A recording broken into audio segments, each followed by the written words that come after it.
Hi guys, as the t-shirt says, I'm James Haskell. I'm joined by the fantastic chef Omar Mezani. Mezian, but close, mate. Sorry about that, Omar, get it right. Let's hope you get the cooking right. All right, we've got the chicken, chorizo and butterbean flatbreads. Take it over, maestro. Mate, really, really simple again, okay? So this is designed as a quick, sort of on-the-go lunch. Okay. Okay. So we've got some chicken. We're going to get that into our pan. Coconut we're going to oil, get that of going. Of course. Okay. So we're going to, again, we're not going to shake the pan. We're just chefy, man. Okay, fine, sorry. It's so tempting, isn't it? Sorry. Salt and pepper. Yeah. Okay. And we're just going to get some really nice colour onto that. Okay. Okay. And now, because we sliced the chicken breast nice and finely, okay, it's not going to take long to cook. Okay. It is really important when you're cooking chicken to make sure it is absolutely cooked all of the way through, okay? So just take a piece of it, slice it open maybe if you're slightly unsure. Yeah, I mean, I've got a big thing about obviously making sure the food's cooked properly. I sometimes actually err on the side of overcooking, but yeah, as you said, a little trick, just cut through the middle, check it out, and obviously you want to make sure that it's white and warm all the way through. Yeah, I mean, now, in most supermarkets, you can now buy food probes, okay? And you can, I think they cost £5 or £6, you know, they're not much. Simply stick it into the core of the food.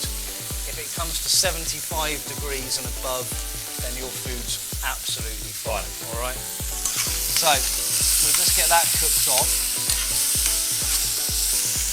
I mean, again, you can make this mix up well in advance, okay? So Store it in the fridge. Bang it on the hob. It's going to last in the fridge for 2 or 3 days, okay? And then you could literally just give it a quick stir fry just to warm it through again, okay? So, our chicken's there. Just with the reheating on the stir fry, again, you need to get that 75 degrees temperature of the whole thing, or is it not as hot as that, or is it just a little warming? Yeah, I mean, depending what it is. Okay. I would always be dubious about reheating things like rice. Okay. I would always be dubious about reheating things like pork. Right, okay. Chicken, yeah, you want to get it as hot as you possibly can. Okay, fine. So above that 75 degrees, and we're doing all right. Okay. So I've just added a bit of the chorizo into there, and you can see that chicken will now take on a lovely golden, orangey type colour. So it works so well together, chicken chorizo. Always smells fantastic. The best mix in the world, isn't it? And all we're simply going to do, once our chicken is cooked, we're going to mix our remaining ingredients together, okay? We're going to bind it with a little bit of yoghurt.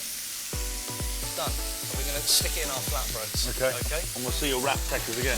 Wrap techers again. So I mean, if you didn't want to eat the bread, okay, if you're a little bit carb shy that day, simply take some leaves, perhaps a few nuts, a few seeds, mix it up, and you've got a beautiful salad. Okay, and also because we've got the beans here as well, which has carbohydrate in them as well, so that's quite key. So we've got our haricot beans. Okay. You can buy them in a tin already. You can buy them pre-cooked. There's absolutely nothing wrong with them. You know, drain them, then give them a good rinse with some cold water. Perfect. Because people get quite sketchy about, you know, tin food and everything like that, but actually that's key. And again, for students, we talked about tin of tuna being an awesome friend. Beans, pulses in a can, they're not very expensive. They're really, really good substitutes for things, and they can make some fantastic meals with them. And obviously, they add a bit of texture to everything they go in. So, let's give that a good mix up. Now again, the most difficult part of this and the most time-consuming part of this is actually just waiting for it to cook.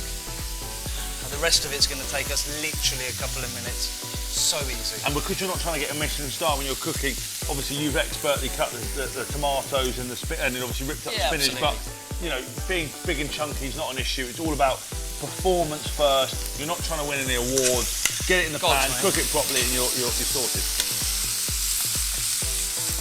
I'm a true believer in you also want to know what you're eating. So the bigger, the chunkier, you know, when you're cooking vegetables, nice big bits of vegetables so you know what you're eating, you know. So, that's it. Let's find our largest piece of chicken. We'll just give that a quick slice. And there we go. You can see it's cooked all the way through. so succulent. Okay, so we're now going to put in a couple of spoons of our beans. Okay, we're going to go in with our baby spinach, some chopped tomatoes,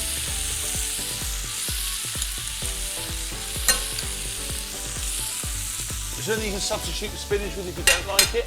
spinach kale is great, mate, isn't it?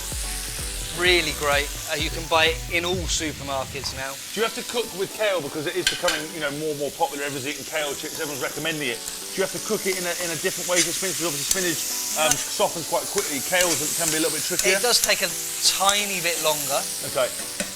It's really important when you're cooking with kale to take out that centre stalk. Yeah. It's really tough, not very nice to take it out. Someone served me up that the other day, actually. It wasn't the best. Yeah. Thought I was eating a cable tie. That's essentially what it's like. So, we've got all of our mix, okay? Some fantastic Greek yogurt. And we are just going to go 2 or 3 tablespoons of that. We're going to give it a good mix up. Now this is a really, really messy job when you're going to eat this, okay? Right, okay. It is, I wouldn't advise white t-shirts. Okay. I normally eat my shirt off, actually, if you want to do the reduced spillage, as I'm very rarely clothed, as you'll know from my Instagram. Why does that not surprise me? So, we're then just going to pack this full of our delicious filling. Again, you talked about on one of the other videos, taking a flatbread, getting a gas hob if you have one, a couple of seconds on either side, because it warms up the gluten in there, it becomes a bit more pliable. If you haven't got that, put it in a microwave again, same principle, so they bend. We haven't done that, so Omar's relying on his years of rolling cigars and peppers and being a chef, so he spilt a bit, but we won't give him because we need it. It's all part of the master plan, that. Right, there we go. We have our absolutely delicious chicken and chorizo wrap. Right, get stuck into that. My favourite, listen, I'm going to try this. I've got to say it's my favourite combination. Great with those beans in there, isn't it? And just give another texture, packed full of goodness for you. You've cooked me a lot of things over the years. Hands down. Oh. That is the best thing I've ever had. And it was that simple and that easy. I promise you, if you want to find out more of Omar's recipes, we're doing so much work with him, there's lots of exciting stuff coming in the future, but he's got his own website, eatfreshfeelfresh.co.uk. We've obviously got loads of stuff going on social media, at James Haskell. Go to our website for more information, www.jameshaskell.com. Omar, I'm honest to God, mate, I'm going to knock you out and take us home now. I am genuinely stoked that you like that. It's on fire. We'll see you soon.